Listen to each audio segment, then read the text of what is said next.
This video is for entertainment purpose only. इस video में बताई हुई सारी स्टोरीज काल्पनिक है। Are you sure, Umesh? Durgapur में ये सब हुआ था होली के टाइम पे? अरे हाँ बाबा, तो गाइस आज हम आपको सुनाने वाले हैं कुछ हॉरर होली की स्टोरीज, और जो सबसे हॉरर स्टोरी है ना वो हम आपको लास्ट में सुनाएंगे। तो पहली स्टोरी स्टार्ट करें। कि पिछले 100 साल से दुर्गा खेली जाती, मस्ती कर रहे थे और मस्ती करते करते उन्हें जैसे वो विला ऑनलाइन दिखा ना, तो उस रूम के अंदर ना, अरे यार ऐसे कैसे? हाँ, तो उन फ्रेंड्स में ना एक लड़का भी होता है जो मीनाक्षी का ना। तो ये जो पहली स्टोरी है ना ये झारखंड के एक गांव दुर्गापुर की है। दुर्गापुर की। और ये स्टोरी इतनी डरावनी है कि पिछले 100 साल से दुर्गापुर में होली नहीं खेली जाती है। ऐसा क्या हुआ था? होली तो पूरे इंडिया में खेली जाती है, बट वही एक जगह है जहाँ पे होली खेलते ही नहीं है। तो ये स्टार्ट ऐसे हुआ था कि आज से ना ऑलमोस्ट 1854 में दुर्गापुर एक बहुत ही फेमस और बहुत ही पैसे वाला जगह था, गांव था। और इस गांव का एक राजा था जिसका नाम था दुर्गा प्रसाद। तो जो दुर्गा प्रसाद था ना वो हमेशा गरीब लोगों की हेल्प किया करता था। कभी अगर बारिश नहीं गिरी तो वो खुद जाके बाहर से अनाज मंगा के पूरे शहर को खिलाया करता था। तो वो अपने लोगों में उसका बहुत प्यार था। तो एक बार क्या हुआ, होली में ना दुर्गा प्रसाद का बेटा यानी राजा का बेटा अपने दोस्तों के साथ एक नदी में होली खेल रहा था। अब होली खेलते खेलते मस्ती कर रहे थे और मस्ती करते करते क्या हुआ, राजा का बेटा पानी में गिरा। जो नदी थी वो इतनी फास्ट भाव से बह रही थी अच्छा कि उसका जो बेटा था ना वो उस पानी में ही बह गया। Oh my God. फिर वो बचा कि नहीं? तो ये खबर है ना उसके बेटे की पानी के गिरने की आग की तरह आजू बाजू के गांव में फैल गई। अच्छा। तो सारे गांव वाले मिलके उसके बेटे को उस पानी में ढूंढने लगे। तो कोई मछुआरे गए यानी कि फिशरमैन गए कि इन्होंने अपना नेट डाला। कोई स्विमर्स ने नदी के नीचे जाके देखा, बट उसकी बेटे की लाश कभी मिली ही नहीं। वो मिला ही नहीं? हाँ, और उसके 2 साल तक ना होली खेली ही नहीं गई। पर एक साल दुर्गा प्रसाद को लगा कि क्यों ना इस साल हम सब साथ में मिलके होली खेले और वो बात को भुला दे जो हुआ। ठीक है। तो पूरा शहर इकट्ठा हुआ, उन्होंने मिलके बहुत अच्छी होली खेली। पर रात को जब सब घर पे सो रहे थे तब अचानक एक फिशरमैन भाग के दुर्गा प्रसाद के पास आया, मतलब वो राजा के पास आया, और उसने बोला कि नदी में उसे 4 और युवक यानी कि लड़कों की बॉडी मिली। मतलब 4 लड़के फिर मर गए होली की वजह से। और वो लड़के दिन में जब लोगों से पूछा गया तो लोग बोले नहीं, वो लोग तो अच्छे खासे खेल रहे थे वहां पे, पर पता नहीं क्या हुआ और उनकी बॉडी पानी में मिली। और तब से वहां पे होली खेलना रोक दिया गया वापस। Oh my God. और पता है सबसे बड़ी बात क्या है जिसके वजह से इसको हॉन्टेड बोला जाता है? क्यों? उसकी नेक्स्ट होली में ही दुर्गा प्रसाद जो राजा थी ना उसकी तबीयत बहुत ही ज्यादा खराब हो गई और उसकी भी होली के दिन ही मौत हुई। मतलब होली का दिन उस गांव के लिए पूरा अपशगुन ही है। ऐसा नहीं कि उसके बाद लोगों ने होली नहीं खेली, होली खेलने का वापस ट्राई किया गया, बट हर बार होली में लोग मरते थे। कि लोग उस चीज से इतना डर गए हैं कि पिछले 100 साल से वहाँ पे होली नहीं खेली जाती। वहाँ पे अपशगुन बोलते रहेंगे। और होली के दिन यूजुअली लोग ट्राई करते कि घर पे रहे, कहीं बाहर ना जाए, ताकि उस दिन कुछ और अपशगुन ना हो जाए। तुम यकीन करो कि इंडिया में कोई जगह है दुर्गा प्रसाद जहाँ पे ये होता है? मैंने तो ये पहली बार सुना है कि होली खेलते ही नहीं है इंडिया में। यार बोल रहा हूँ ना। A few moments later. Guys Umesh की स्टोरी तो बहुत ही शॉकिंग थी। ना सच में। ये प्रीति तू वो हॉन्टेड विला वाली स्टोरी बता ना। अच्छा, वो भी होली के टाइम पे हुई थी। हाँ, चार्ली विला। तो ना कुछ दोस्त थे, 5-6 दोस्त थे। तो वो सोचते हैं कि हम होली सेलिब्रेट करने के लिए मनाली जाएंगे। तो इसीलिए ना वो चार्ली विला नाम का एक विला होता है, उन्हें जैसे ही वो विला ऑनलाइन दिखा ना वो बहुत ही चीप प्राइस में था। इतना सस्ता था कि उन्होंने फटाफट बुक कर लिया। अरे बट यही ना यार, लोग यही करते हैं, सस्ते में जाते हैं और फिर फंस जाते हैं यार। आगे ना, होली की रात थी। तो ये 4 दोस्त वो विला पे पहुंच जाते। वहाँ पे ना एक अजीब दिखने वाला वॉचमैन था। तो वो वॉचमैन ना उन्हें हंस के वेलकम कर लेता है।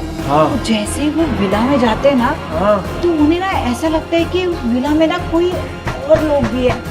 मैं बोल रहा हूँ विला हॉन्टेड है। पर विला इन लोगों ने ही बुक किया था ना। तो ना 2 दोस्तों को ऐसा लगता है, तो बाकी दोस्त बोलते नहीं नहीं वो तुम्हारा वहम होगा, ऐसे तो कोई है ही नहीं। तो वो पूरा विला देख लेते लेकिन उन्हें वहाँ पे कोई नहीं दिखता है। तो जैसे ना होली सेलिब्रेट करने के बाद ना हाँ। वो रात को सोने चले जाते हैं। हाँ तो जैसे ही सोते हैं ना तो उन्हें ऐसा लगता है कि ऊपर टेरेस पे कोई तो भाग रहा है, लेकिन ना वहाँ पे ना एक रूम होता है टेरेस पे जो लॉक होता है, ठीक है।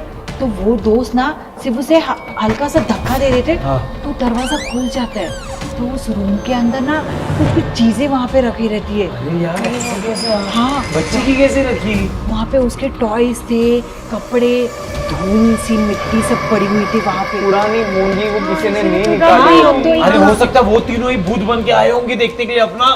बराबर। तो जैसे ही दोस्त सो जाते ना हाँ। तो उन्हें इतनी गर्मी होती है कि पसीना आता है। क्या? मनाली के ठंडी में अरे हम खुद जनवरी में मनाली गए थे यार, दो स्वेटर पहने थे हमने यार। हाँ, वो सारे दोस्त स्वेटर, शॉल, हैट वैट सब पहन के सोए थे क्योंकि उन्हें इतनी ठंड लग रही थी। तो वो लोग ना बहुत ही डर गए। पूरी रात वो सोए नहीं। उन्हें लगा कि कोई तो है, कुछ तो गलत होगा, लेकिन इतनी रात को वो कहीं जा भी नहीं सकते थे। बराबर। तो इसीलिए ना वो चारों दोस्त ऐसे ना एक दूसरे के साथ रह के जगे हुए थे। और जैसे ही वो बाहर निकले तो होली उन्होंने- सेलिब्रेट करके। यस हाँ। तो उन्होंने सोचा कि चलो एक फोटो ले लेते हैं हम लोग। तो सारे दोस्त सेल्फी ले रहे थे। हाँ। उन्होंने सेल्फी ली। हाँ। तो जब उन्होंने चेक किया हाँ। कि सेल्फी बराबर आई है कि नहीं, हाँ। तो उस सेल्फी में पता है क्या था? क्या? एक औरत और एक आदमी और उनका छोटा बच्चा ऐसे खड़े होके उनकी तरफ देख के हंस रहे थे। अरे यार बाप रे, वो कैसे रहे वहाँ पे? और वो बहुत ही डर गए और उस गार्ड को बाय बोल के वो चले गए दूसरी जगह पे। तो जैसे वो दूसरी जगह पे गए हाँ। तो वहाँ पे पता है एक टूर गाइड था। हाँ। वो उन्हें गाइड कर रहा था। हाँ। तो उन्होंने कहा कि चार्ली हम ना विला। चार्ली विला पे रुके थे। हाँ। और उसने कहा 20 साल से उस विला में कोई गया ही नहीं, कोई रहता ही नहीं।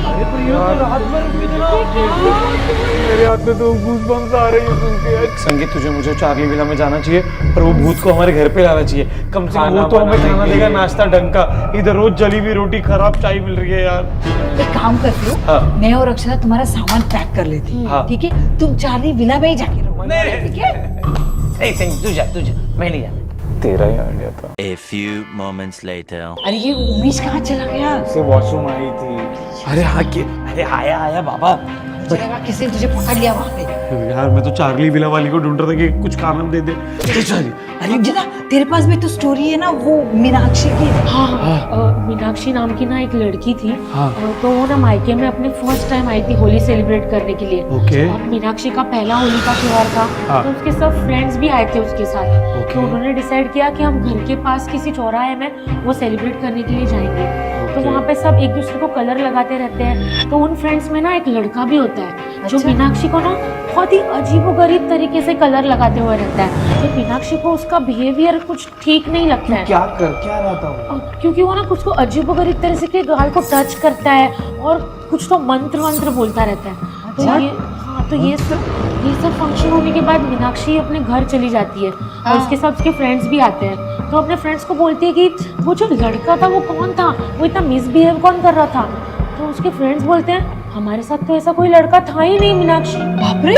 तब तक अचानक से मीनाक्षी की बहन भी आती है तो वीडियो क्लिप दिखाती है। तो इसमें क्या दिखता है पता है? क्या? कि वो लड़की मीनाक्षी खुद ही अपने आप को गालों पे कलर लगा रही है। ये सब देख के सबको बहुत अजीब ही लगता है। ऐसा कैसे हो सकता है? वो खुद को कलर लगा रही है और उसको लग रहा था कि वो लड़का लगा रहा है। फिर वो सब सोचते रहते हैं। फिर तब तक रात हो जाती है। फिर मीनाक्षी अपने बेडरूम में सोने चली जाती है। और फिर करीब 2-3 बजे मीनाक्षी की मम्मी उसे बेडरूम में देखने आती है कि वो ठीक तो है ना। तो क्या दिखता है पता है? क्या? मीनाक्षी लिटरली बेड के ऊपर फ्लोट हो रही है। क्या? हाँ, और कुछ तो अजीब सी चीजें बड़बड़ा रही है। बाप रे, फिर क्या करते वो तो लोग? कैसे तो करके मीनाक्षी की मम्मी उसके डैड को बुलाती है और वो उसे कैसे तो करके नीचे उतारते हैं और उसको शांत कर देते हैं। उसकी बॉडी पजेस हुई थी क्या? और इसमें मीनाक्षी को बहुत ज्यादा फीवर आ जाता है। वो डॉक्टर के पास जाते हैं, पूरा दवा इलाज करते हैं, फिर जाके मीनाक्षी ठीक हो जाती है। और वो ऐसे डिसाइड करते हैं कि अब हम इस घर में नहीं रहेंगे, इस घर में जरूर किसी आत्मा या किसी बुरी चीज का साया है। Oh my God. और वो ये घर छोड़ के फिर शहर चले जाते हैं। फिर शहर में जाते हैं। 2-3 साल तक मीनाक्षी और उसका परिवार बहुत अच्छे से रहता है। इसलिए उसके डैड बोलते हैं कि अब मीनाक्षी तो ठीक हो गई है, इसलिए हम फिर से गांव चले जाते हैं। तो जिस दिन वो गांव पहुंचते हैं उसी दिन अमावस की रात मीनाक्षी को फिर से वही दौरे आने लगते हैं। बाप रे। अरे मतलब उनका घर ही पोजेस है यार। वो फिर से अजीबोगरीब हरकतें करने लगती है और उस दिन उसको संभालना बहुत ही मुश्किल हो जाता है। फिर मीनाक्षी की फैमिली फिर से वो गांव छोड़ के चली जाती है और डिसाइड करती है कि फिर से हम इस गांव में और ना ही इस घर में लौटेंगे। Oh my God, यार क्या ये होली के दिन ही ऐसा होना था। यार ऐसा नहीं करते ना यार, मुझे डर लग रहा है यार पहले। अभी तुझे डर लग रहा है? नहीं मुझे नहीं सुनना यार, बस आज के लिए करते हैं। और अगर ऐसा आपको ये वीडियो अच्छा लगा तो कमेंट करना, हम चाहिए तो नेक्स्ट टाइम इसका पार्ट 2 करेंगे, बट आज के लिए बस हो गया। और होली आपको कैसे खेलेंगे? कौन सी स्टोरी ज्यादा डरावनी लगी ना वो भी आप कमेंट करना। नहीं मैं जा रहा हूँ बाबा, तुम लोग तो होली खेलने से भी अभी डर लग रहा है। चल